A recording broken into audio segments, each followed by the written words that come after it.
Vamos nessa. Bom dia, boa tarde, boa noite para você que está nos acompanhando aqui, seja no YouTube, @Ecosistema Inova, ou apenas nos ouvindo no Spotify, também, @Ecosistema Inova. Eu sou Marcelo Vera, estou no comando aqui do nosso Papo 2030 and Beyond.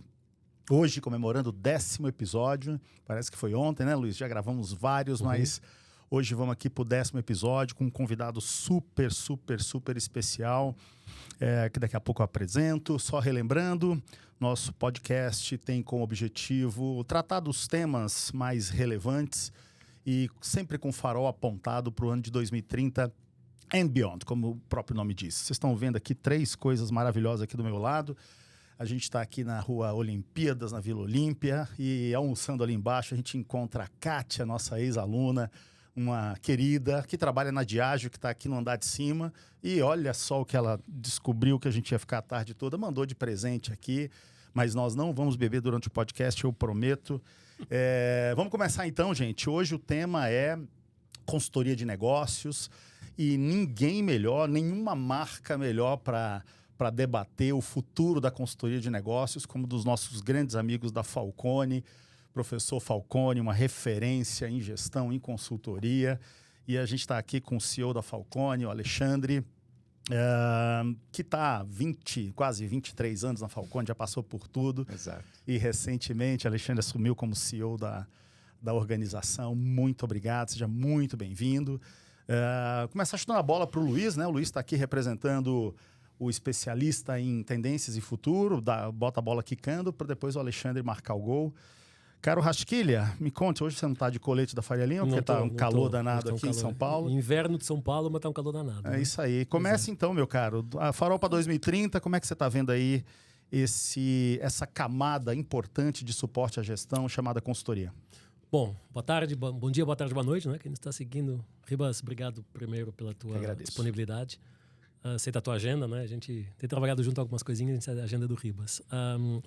Eu acho que a palavra que caracteriza os próximos anos é complexidade. A complexidade está crescendo, seja por novos players, seja por tecnologia, seja por mudança do modelo de negócio, seja por todo um contexto pós-pandemia que está se traduzindo em transformações em modelos de gestão, modelos de liderança. Acho que a palavra-chave é complexidade. E sendo algo que tende a ser mais complexo, há mais desafios para a consultoria. Seja da Falcone, seja a gente, cada um no seu território, mas sem dúvida a gente sente a maior necessidade, ou a maior dor dos gestores. E cara, eu sabia um monte de coisa, tinha apoio num monte de coisa, tem um monte de coisa nova acontecendo que eu não sei nem por onde é que eu começo a pegar nela. Um exemplo de um cliente nosso há um tempo atrás, cara, se fala tanto de A, eu não sei nem por onde é que eu começo.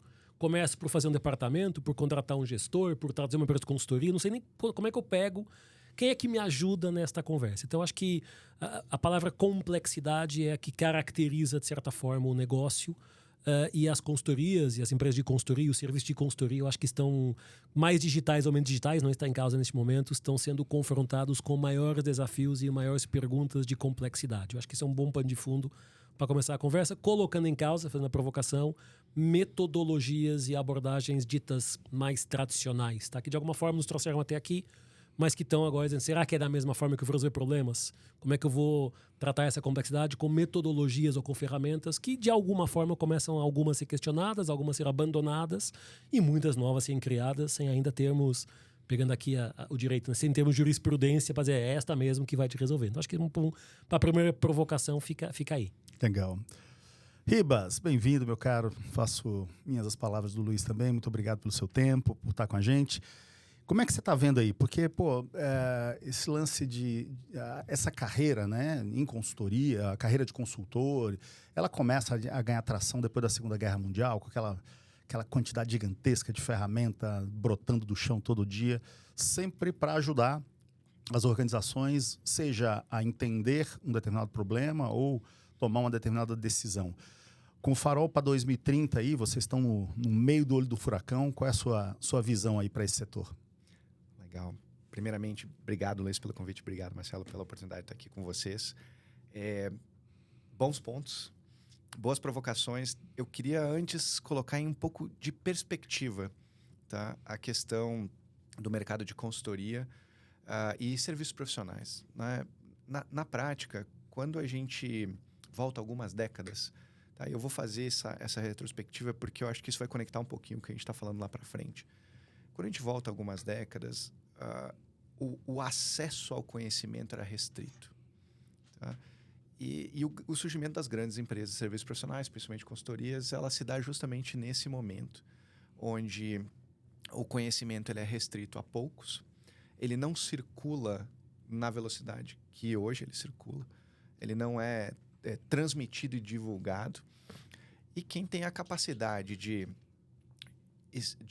gerar novos conhecimentos e, a partir desses novos conhecimentos gerados, levar isso para as empresas, acaba tendo um grande diferencial. Mas isso tudo mudou, né?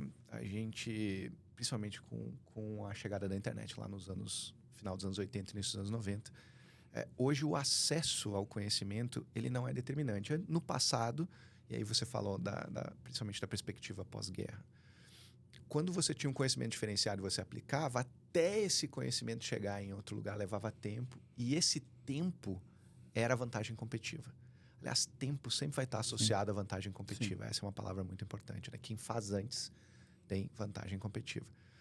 Imagina a palavra tempo num universo onde o conhecimento andava de barco, em algumas vezes. Né? Mas, não só décadas atrás, mas séculos atrás, o conhecimento andava de barco.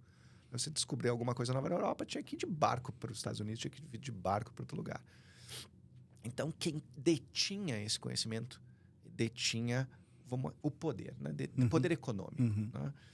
Quando a gente começa a divulgar e difundir o conhecimento na velocidade da luz, que é o que acontece hoje, deter o conhecimento, ele deixa de ser determinante para a competitividade. Porque hoje, praticamente qualquer pessoa normal que detém um smartphone ou acesso a um computador, acessa 99,9% do conhecimento disponível no mundo, salvo algumas coisas protegidas né, por copyrights e coisas do gênero, mas você acessa praticamente tudo. Então, e isso é de hoje, né, de algumas décadas para cá, mas em diante. Então, nós estamos vivendo num mundo onde o acesso ao conhecimento não vai mais ser um diferencial. E isso é transformador para as empresas de serviços profissionais, especialmente para as consultorias. Tá? Ou seja, você não vai levar algo que normalmente a pessoa não sabe. Ela já sabe. Quem sabe não saiba quanto você, mas ela já sabe em determinada medida. O diferencial, ele passa a ser o tempo, novamente. Tá? A partir do conhecimento disponível, quanto tempo eu levo para aplicá-lo, para ele efetivamente transformar a minha organização. Então, o papel das consultorias nos próximos anos é de acelerar a transformação das empresas a partir do conhecimento disponível, que não só é construído por elas, mas construído pela sociedade e pela comunidade científica como um todo. Tá? Então, novas práticas, novas ferramentas, elas sempre vão surgir, e elas surgem isso há décadas. Tá? Quem larga na frente é quem, não necessariamente só quem adota, mas quem efetivamente faz a ferramenta transformar a organização. E aí eu volto a colocar a relevância na variável tempo. Né? O mundo do futuro, os negócios do futuro, ele vai pertencer àqueles que conseguirem transformar mais rápido. Tá? E transformar mais rápido, não necessariamente você precisa ser o pioneiro na pesquisa. Tá? Mas a partir do momento do conhecimento disponível, você ter a capacidade de aplicá-lo, preparar a organização para receber esse conhecimento, né? se desamarrar, né, dos grilhões dos velhos processos e aí, efetivamente, aplicar aquele conhecimento. Então, essa perspectiva, porque muda muito. Né? Não é uma questão de você desenvolver algo novo. É claro que, né?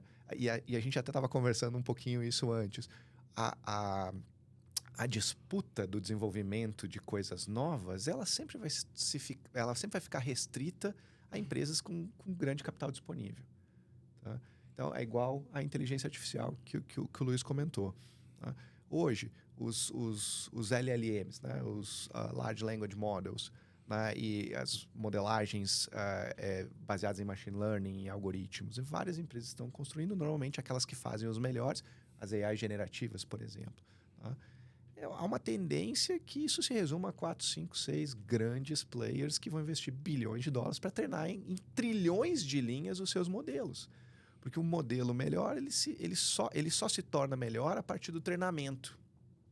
E para treinar custa dinheiro. Então, o que pode restar às empresas menores nessa cadeia?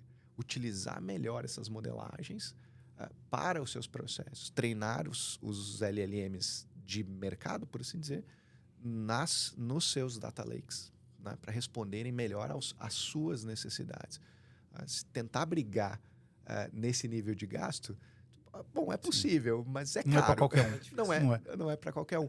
Então, o que eu vejo olhando para frente é justamente uma mudança de perspectiva, né, de não o problema do acesso ao conhecimento e à ferramenta, por assim dizer, mas o quão rápido você absorve, adapta e usa aquilo como elemento de transformação no seu negócio e, é claro, no negócio dos seus clientes.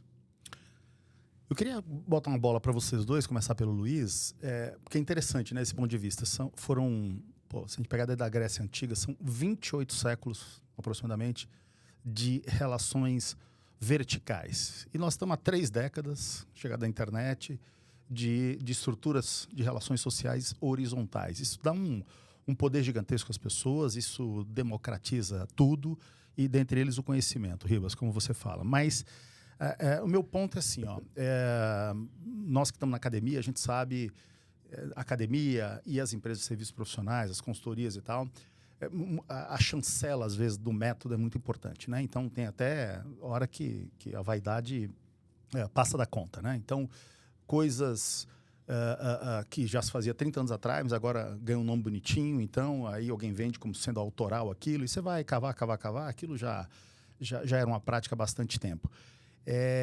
Nessa questão da democratização, do acesso quase que por completo ao conhecimento, haverá espaço, né, farol apontado para 2030, para a criação de metodologias inovadoras, que você possa dizer, olha, realmente aqui eu tenho uma ferramenta diferente? Eu acho que há um passo antes, que é a criação da ferramenta, seja ela qual for, ela vai ser sempre preparada ou dinamizada por um ser humano. A IA, ou a tecnologia, não vai criar a ferramenta, ela disponibiliza o conteúdo. O grande desafio é, antes de criar as ferramentas e metodologias, o quanto nós estamos preparando as pessoas para saberem operar neste contexto de tempo e velocidade, como o Ribas falou, e de acesso à informação. E a gente fala na aula, né? O que eu estou dizendo para vocês, todo mundo já sabe, essa informação está disponível. Talvez o que faz a diferença é a forma como a gente a organiza e o que você vai fazer com isso. Aí há esse espaço e continuará a existir. Mas deixa de ser uma propriedade apenas de alguns players de mercado e começa a ser uma coisa massificada. O nosso aluno de pós-MBA ou o nosso cliente de consultoria pode ter a capacidade de criar a sua própria metodologia ou a sua própria ferramenta. Tanto que a gente discute muito, por exemplo, em planejamento estratégico, olha, tem uma metodologia base, mas a forma que a gente aplica em você é diferente do cara do lado. É a mesma metodologia, mas não é copy-paste, porque os contextos, as perspectivas e as sensibilidades dependem de onde nós estamos. E aí é o desafio das lideranças e das pessoas, e mais caímos aqui no lifelong learning. Como é que a gente prepara pessoas? E olhando para a alta gestão das grandes empresas, as empresas como um todo que contratam os nossos serviços, são da nossa geração, formados num contexto físico, analógico, taylorista, de repetição de processo, porque é assim que deu certo, é assim que você tem que fazer. E agora você entra com um discurso, você pega um pouquinho, aquilo que deu certo pode não dar certo, como é que a gente vai trazer coisas novas? É um choque de modelo mental. A partir do momento que você vence o modelo mental, o espaço se cria para trazer coisas novas. Pegando a frase do Rancharan na nossa aula de ambidestria, lá no curso de ambidestria, há uns anos, ele dizia, cara, todos os livros da gestão têm que ser reescritos, até os meus, porque o contexto pelo qual aquilo se aplicava não é mais o mesmo. E agora temos que encontrar os novos. Eu acho que é o desafio de contexto, de preparar as lideranças, os gestores, para um contexto que não é aquele onde nós fomos formados e onde nós trabalhamos nos últimos 15, 20 anos. E isso, vencendo essa barreira, eu acho que tem espaço e fará a diferença players de mercado que consigam demonstrar a efetividade de novas ferramentas ajustadas a este contexto. E o ferramental é meio. É sempre para chegar a algum lugar. Então, acho que aí é esse espaço, na minha opinião, com um belíssimo desafio intelectual que serviços profissionais têm que ter de saber como é que fazem isso acontecer. Sua visão, Ribas? Ela complementa a sua, viu, Luiz, em vários aspectos, né? E falar em método e metodologia para Falcone, eu não posso deixar de não voltar ao modelo cartesiano. Sobre a ótica de método, a gente acredita que o método ele é atemporal. Tá? A gente acredita na metodologia cartesiana, ou seja, você precisa observar os eventos. A partir do momento você formula suas hipóteses, né? Você testa suas hipóteses com análise, depois você define um plano de ataque, e aí você avalia a implantação desse plano, a base do PDCA.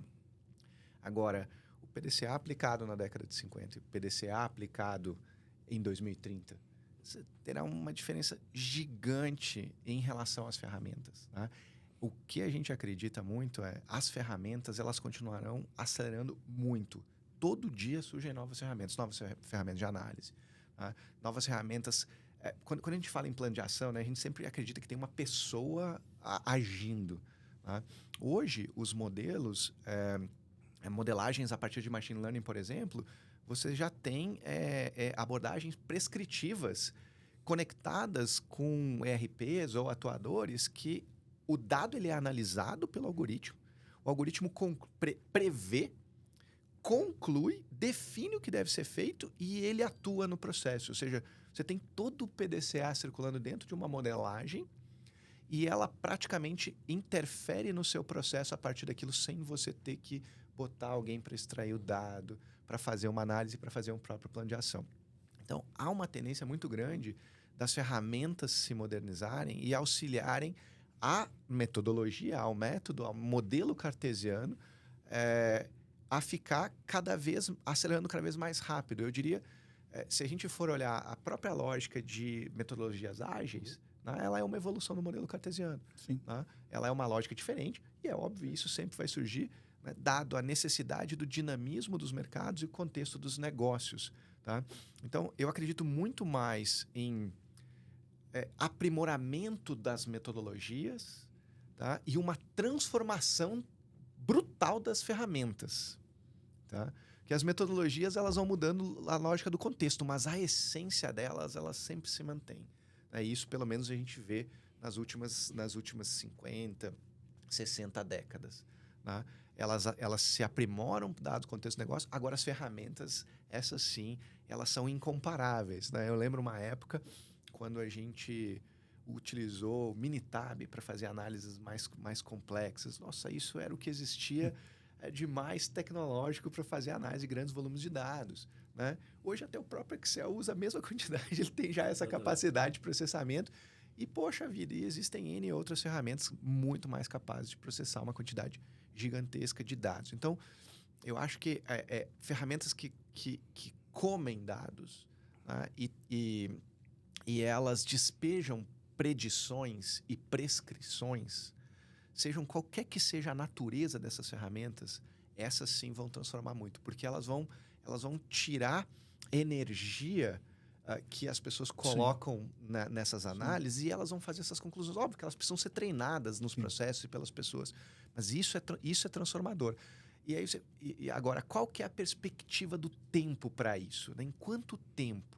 Tá? Eu diria que isso é uma questão de poucos anos, não são meses. Tá? Para um ou outro processo, já é hoje. Tá? Agora, uma transformação grande nos negócios, nas indústrias e nas empresas, vai levar alguns anos com a utilização, né, de modelagens baseadas em machine learning. E quando eu falo machine learning, eu estou tentando não chegar ainda no AI generativo. Tá? Né? Porque acho que a gente usa machine learning desde a década de 70 em vários processos. Tá? Só que o potencial dele é absurdamente grande no que já existe. Tá? O AI generativo ele vai servir como se fosse até um copiloto das pessoas na tomada de decisão. Né? Hoje, a gente já utiliza na própria Falcone modelos assim, ferramentas dessa forma, para realizar análises simplificadas, resumos, atas de reunião, principais pontos, próximos passos, coisas que levavam algumas horas. Né? E agora você faz em alguns minutos. produtividade, em essência, que é a grande variável que a gente precisa olhar. Por que a gente está fazendo tudo isso? No final das contas, a gente está fazendo tudo isso para sair com maior output, com menor recurso colocado. Sim. Essa é a essência da transformação no futuro. Ela vai se dar em melhorias, em alguns processos incrementais, que a gente não nota, tá? Nesse primeiro momento. Depois, transformadoras, né? A ponto de, eventualmente, você ter uma fábrica que ela é toda rodada por um algoritmo, por exemplo, né? Como algumas indústrias de processos contínuos, indústrias de transformação mais tradicionais. Falo tradicional, até parece uma idiosincrasia, né? Porque as indústrias mais tradicionais, como papel e celulose, por exemplo, são aquelas que são mais automatizadas. Né? Elas é mais tradicional porque ela é um modelo de transformação, mas em essência hoje você tem praticamente poucas pessoas que trabalham dentro, é tudo computador e modelos que se retroalimentam e assim por diante. Então esse é um ponto que eu acredito muito, é um aprimoramento das metodologias e novas eventualmente surgirão, mas elas não vão perder essa essência cartesiana, a essência da observação metodológica. Agora as ferramentas, essas sim, gostaria de ter uma bola de cristal para ver o quanto elas vão... Bola de cristal não temos. Ô Ribas, você sabe que a gente tem uma narrativa em sala de aula, a gente faz essa reflexão sobre os 220 anos de era industrial e a gente mostra claramente que pós-Segunda Guerra foi quando a festa da complexidade começou, né? E crescente. E ali, começa assim, se não me engano, em 1958, as primeiras matrizes ali, matriz Ansoff, depois vem SWOT, depois vem aquela parafernália toda. É engraçado.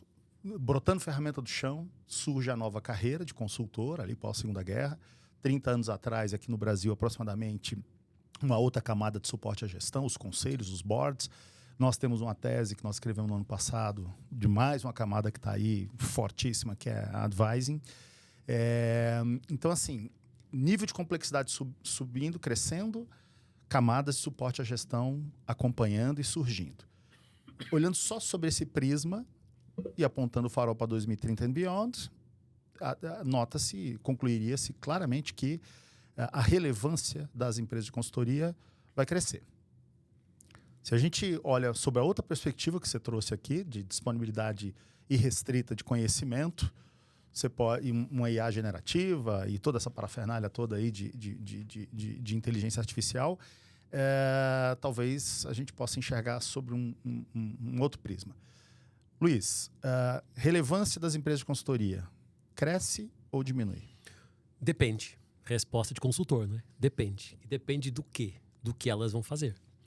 Se a gente tiver empresas de consultoria que entendem o contexto e conseguem ser os aceleradores dessa transformação e os criadores de valor dentro deste contexto, não há dúvida que elas vão crescer, porque as empresas não vão conseguir fazer isso porque os seus modelos culturais não lhes permitem responder nessa velocidade. Então, sim, sem dúvida, crescente para aquelas que consigam, de fato, navegar neste contexto. Aquelas que continuam um pouquinho mais do tradicional, do sempre foi assim, vão ter mais dificuldade. Não é que vão desaparecer amanhã, mas vai ser mais difícil, porque a concorrência, naturalmente, também é muito mais intensa. E, nos serviços profissionais, as barreiras de entrada são baixas.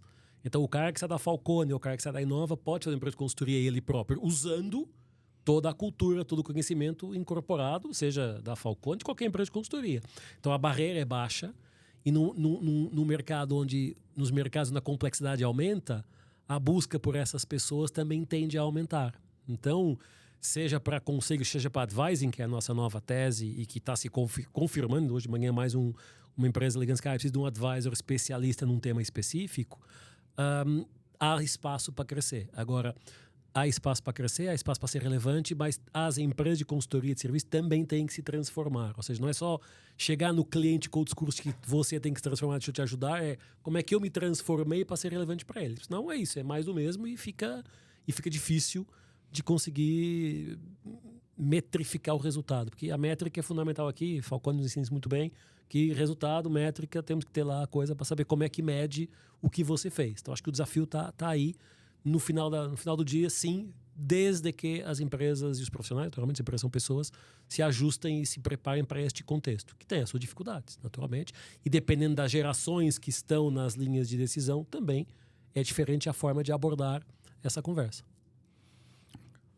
E aí, as empresas de consultoria ganham ou perdem relevância nas próximas décadas? Esse é uma pergunta do milhão, né, Marcelo? Mas eu concordo com o ponto do Luiz. Isso vai depender muito de como elas ressignificam o seu papel no ambiente de negócios. Tá? A gente acredita que crescerão, tá? Mas de forma diferente. Tá? E quando eu falo de forma diferente, não necessariamente é mais rápido ou mais lento. Pode ser muito mais rápido. Tá? Vou colocar de uma forma aqui para vocês. Como a gente acredita que uma empresa de consultoria, o que ela faz em essência? Ela ajuda a resolver problemas das empresas. E se a gente for olhar para 2030 e além? A gente acredita que em 2030 e além existirão problemas para as empresas? Sim. Então, enquanto existir um ambiente de negócio onde existe competição, recursos escassos... E cada vez mais. E cada vez mais. E problemas, em essência, derivados disso ou não, há espaço, sim, para empresas de consultoria. Tá? O que elas precisam é se adaptar para serem relevantes para a solução daqueles problemas. Esses sim vão mudar. Os problemas eles vão mudar de lugar, como eles eram em de uma determinada característica lá atrás, décadas atrás. No futuro eles serão um pouquinho diferentes. Hoje, a gente acredita que o futuro vai passar por você ter bons dados. Porque o fato de você ter bons dados vai permitir você resolver uma série de problemas que, inclusive, nem são novos problemas, são problemas passados. Tá? Então, essa adaptação, ela passa um pouco pela metodologia, ela passa muito pelas ferramentas. Mas a essência da solução de problemas, para mim, é o que dá relevância para as empresas de serviços profissionais, especialmente para as consultorias no futuro. E aí tem uma coisa interessante, Marcelo e Luiz, que é o seguinte: tudo no passado, a maioria das ferramentas, se a gente for olhar, elas buscaram simplificar contextos. Tá? O gráfico de Pareto, por exemplo. Você pega uma série de variáveis e diz essas 20% são as mais relevantes e elas respondem por 80%. Por que você faz isso especificamente? Porque você não pode lidar com as 100. Você precisa simplificar para poder atacar aquelas que são mais relevantes. Então, tudo clusters. Né? Organizar os dados em clusters. Esse aqui parece com esse, que parece com esse, que parece com esse. Então, tudo isso aqui é parecido, eu vou tratar da mesma forma. Por que isso? Recursos. Os recursos principalmente de análise, eram muito escassos. E aí você tinha que simplificar os modelos para poder eventualmente conseguir trabalhá-los e atacá-los a partir de um plano de ação. E a gente fala isso numa época, e eu vou pegar aqui em perspectiva o final dos anos 60, tá? Numa época que um computador de um módulo espacial era o equivalente a uma calculadora 48G de engenharia que eu usei na minha engenharia. Tá lá 24 anos atrás. Tá? Hoje, um iPhone, ele provavelmente tem capacidade de processamento maior que todo Houston tinha naquela época. E a gente mandou pessoas na Lua. Ou seja, você precisava simplificar as coisas para poder trabalhar os dados e, eventualmente, trabalhar na produtividade. Hoje, você não precisa mais simplificar.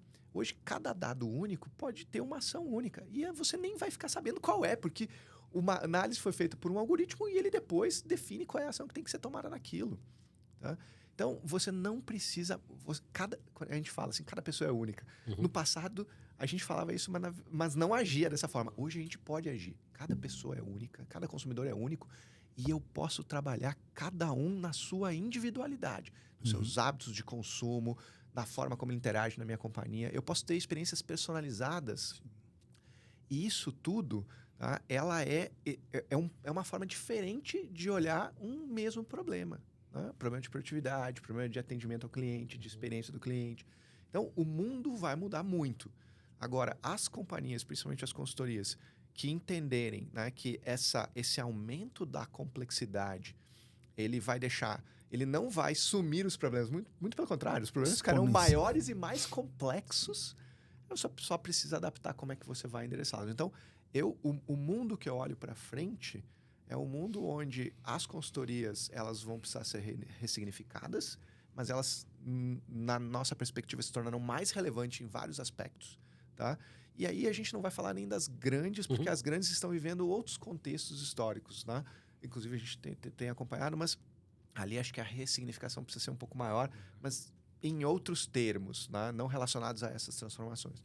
Agora, quando a gente olha para o mercado comum de consultoria, né, para o grande mercado de consultoria, continuará sendo relevante quem entender como se resolve os problemas e estiver preparado em termos de ferramental, em termos de metodologia, em termos de conhecimento. Então, o futuro para mim é positivo nesse sentido, seja ele sobre uma ótica de governança, de novos layers, isso vai ser muito, muito importante, porque você passa...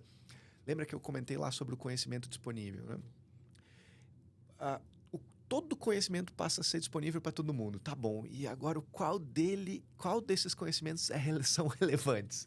Né? Então, você começa a ter uma bagunça na cabeça dos gestores. Tá? E é natural, na medida que você tem várias opções. Né? Eu sou muito fã de um professor chama Barry Schwartz. Ele fala sobre o paradoxo da escolha. Né? Toda vez que você tem muitas opções na mesa, essas opções elas minimizam o resultado da melhor escolha, porque você tem muitos custos de oportunidade que você deixa na mão a partir das renúncias que você faz. Então você acha que tem a melhor escolha do mundo possível, na prática você tem, mas você renunciou dezenas de outras opções, você vai ficar muito mais infeliz com o que você renunciou do que com aquela escolha que você fez. Isso também se dá nos gestores. Dezenas de ferramentas, dezenas de formas de atacar, às vezes o mesmo problema. Qual é o caminho que eu sigo? Aí entra os advisors. Em essência, entram as consultorias também. Né? Cara, o melhor caminho para você é isso. Por quê? Poxa, mas por que você diz isso? Não, porque eu já experimentei. Eu sei que ele é o caminho mais curto para o seu problema. Ele encurta o tempo de chegada do seu ponto de partida ao ponto de destino que você quer chegar. Então, como eu disse, as consultorias que elas conseguirem se manterem relevantes nesse sentido, com certeza... Vida longa e relevância, né? E aumentam em relevância. Você sabe, Ribas, a gente escreveu um livro, publicou em 2019, um pouquinho antes da pandemia, chamado Educação 4.0. E a gente dizia lá já que muito provavelmente 80% do atual, na época, papel do professor seria aí substituído pela IA, né? E deu no polêmica, final, deu polêmica. A gente deu polêmica, levou uns puxões de orelhas de muita gente. Apanhamos, hein? Mas a gente coloca... As verdades dói, né? Exatamente. E a gente falava no final que uma das competências mais importantes nesse cenário que você tocou, o Ribas tocou num ponto bem crucial, botou um elemento novo na mesa e bem importante, que é, num cenário de muito conteúdo disponível, a curadoria, a capacidade de fazer curadoria é o rei, né? É um dos reis. Gente, eu vou fazer um negócio diferente aqui. Aliás, nós tivemos aqui, Ribas, também com o Roberto Faldini, para falar de 2030 and Beyond, de carreira em conselho, de conselho e de boards, enfim. Também o cenário, eu fico com esse também, tá? Não estou aqui para dar opinião, mas complexidade crescendo, acho que a gente tende a cada vez mais ganhar relevância, desde que façamos tudo que vocês dois muito bem colocaram. Então, eu queria fazer um negócio diferente na mensagem final aqui, já estamos chegando no final, que vocês dessem uma palavrinha para quem... Tem mais gente nos ouvindo ou nos assistindo que está no mercado e que ou usa ou virá a usar serviços profissionais de consultoria do que quem trabalha em consultorias. Então, eu queria a mensagem final de vocês para quem contrata ou um dia vai contratar uma consultoria. O que vocês diriam para essas pessoas em termos de que cuidados, que dicas, o que fazer, o que não fazer? Luiz, você primeiro. Eu acho que uma coisa que a gente vive às vezes, não sei como é que o Ribas e a Falcone vivem também, mas com certeza, às vezes nos chamam para um briefing, uma concorrência, mas não está claro qual é a demanda. Né? Eu tenho aqui um problema, mas espero que vocês resolvam. Espera um pouquinho. Me dá mais dados. Então, acho que do mesmo jeito, o outro lado é importante. Quando você chama uma empresa de consultoria, saber quais competências ela tem e se as que ela tem são as que você eventualmente precisa. Porque às vezes está chamando alguém porque é consultoria, porque conhece, porque o que for, e depois o problema que está na mesa não é essa competência. É porque as empresas de consultoria tenderão a se especializar mais em áreas e não ser uma generalista que vai de A a Z. O caso da Inova é um conceito muito claro. Então, eu acho que esse também é um desafio. Quem contrata, dizer, bom, se quem eu estou contratando, de fato, tem ali atrás as competências, sejam elas técnicas ou comportamentais, ou ferramentais, ou digitais, para me ajudar. E aqui tem um dado difícil, porque se ela procura a consultoria é porque não tem claro o que ela necessita. Então, olha a faca de dois legumes, né, brincando aqui, que ao mesmo tempo que ela precisa saber escolher que quem vai resolver o problema tem essa competência, ela tem que saber se o problema que ela tem é exatamente aquele. Então, estamos aqui numa discussão, a galinha ou o ovo, né? O que é que vem primeiro? E acho que essa resposta não é fácil. Mas o nível de preparo é importante e fazendo aqui um paralelismo com o Bazaga, que teve aqui já há muito tempo falar no nosso podcast de recrutamento, que diz nós contratamos rápido e demitimos lento, tem que ser ao contrário, contrate lento para demitir rápido. Eu acho que é um pouquinho a mesma coisa nas empresas de consultoria. Contrate lento, perceba-se quem está na sua frente, é exatamente quem vai te ajudar, porque senão você pode correr o risco de contratar uma coisa errada. E, naturalmente, pegando o que o Ribas falou, né, há um layer de empresas de consultoria mais globais, onde nós temos um degrau abaixo, né, que tá bom, se você contratar e der errado, a tua cabeça não é cortada. Mas ao nosso nível, e me permitam pôr aqui também ao lado da Falcone, somos um pouquinho bem menores, mas ao lado deles, cara, se contratar a Falcone ou a Inova e a coisa não der certo, as cabeças rolam. E, portanto, o nível de assertividade e de segurança é muito maior. Porque contratar uma McKinsey, uma Bain ou uma Price, com respeito por todas elas, e conhecemos algumas delas também como nossos parceiros, é diferente. Então, o nível de conhecimento, seja lá o que isso significa em cada evento, é importante ter, para você acertar na contratação. Você contratar quem vai verdadeiramente te ajudar a resolver o problema. Senão, é na tentativa e erro, e os mercados não estamos com tempo para fazer experimentações, porque isso pode colocar em causa um EBIT no limite de uma empresa. Boa. Estressar bem qual é o problema a ser resolvido antes de sair. Riba, sua visão aí, e pode fazer o merchan da Falcone. Deve fazer. Deve fazer. O que você deixa aí de recomendações para quem pretende, quem vai contratar uma consultoria especializada? Olha, eu vou seguir um pouquinho nas suas palavras, tá, Luiz? O que eu acredito muito é as empresas precisam ter clareza do problema que ela precisa resolver. Tá? E sempre tem que se fazer aquela pergunta, eu consigo resolver ele em casa? Tá? E na medida que a resposta é sim, significa que eu vou deixar de contratar a consultoria ou não? Aí é o gatilho para a segunda pergunta. Quanto tempo eu vou levar para resolver isso em casa? Porque isso conecta com a variável tempo que eu coloquei, lá atrás. Consultoria, em essência, ela traz conhecimento, a curadoria e tempo. É isso que a gente está colocando na mesa, né, em perspectiva do que a gente discutiu aqui. Tá? Eu trago ou mais conhecimento do que já está instalado na companhia, ou eu pego aquele conhecimento e organizo ele de forma a ser mais efetivo, e eu acelero ele na implantação. Quando a empresa entende que isso pode ser buscado fora, ela deve ir atrás de uma consultoria. Tempo é determinante para ela? Eu transformar o meu processo em 3 meses ao invés de 1 ano é diferencial para mim? Se é diferencial, busque alguém para te ajudar a fazer em 3 meses.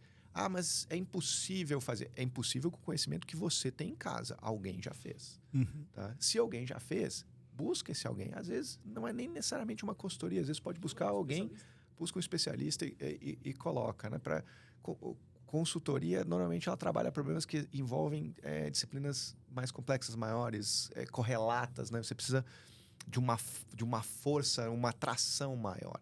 Né? Então, primeiro, tem um problema relevante, tá? Porque se o problema não for tão relevante para você vai optar por fazer em casa. Eu tenho um problema aqui, eu não sei se eu faço em casa ou contrato uma consultoria. Se você está nessa dúvida, faça em casa, porque esse problema não é relevante para você. Se é algo que te tira o sono, você já, o fato de te tirar o sono já faz com que você não saiba como resolvê-lo em casa. Senão não estaria perdendo sono. Senão não estaria perdendo sono.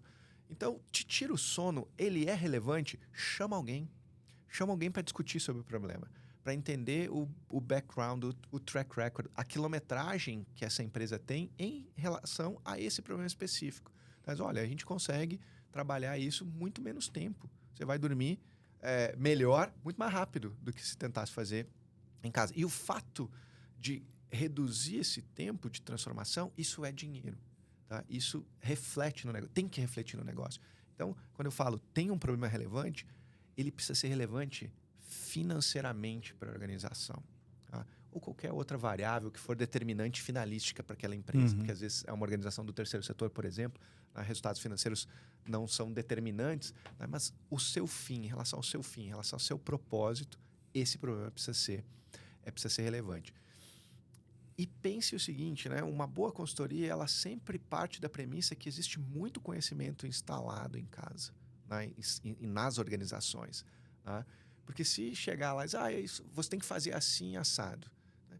Poxa, se é tão óbvio assim, provavelmente a empresa já tentou, né, gente? Provavelmente ela já tentou as obviedades. Né? Se o óbvio não deu certo, é porque existe algum motivo. Então tem que tentar entender o que está impedindo aquela transformação da organização.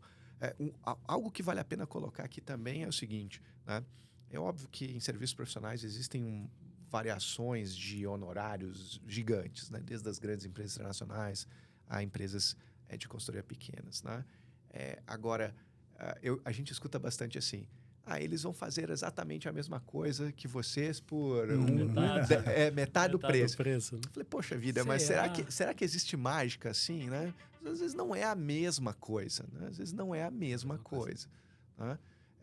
Então, a gente já escutou várias vezes, a proposta de vocês é a melhor de todas, mas é a mais cara. Opa, então faz sentido, né? Então faz sentido, exatamente. Então faz sentido, porque se ela é a melhor de todas, ela é diferente de todos os aspectos, é a mais cara. Faz sentido ela ser a mais cara. Pô, quem sabe não tão mais cara como você está colocando, mas faz sentido ela ser sim a mais cara. Tá? A gente já escutou algumas vezes, poxa, você é muito melhor do que os demais, mas eu queria que você fizesse o mesmo preço que o segundo. Pô, então faz com ele, poxa.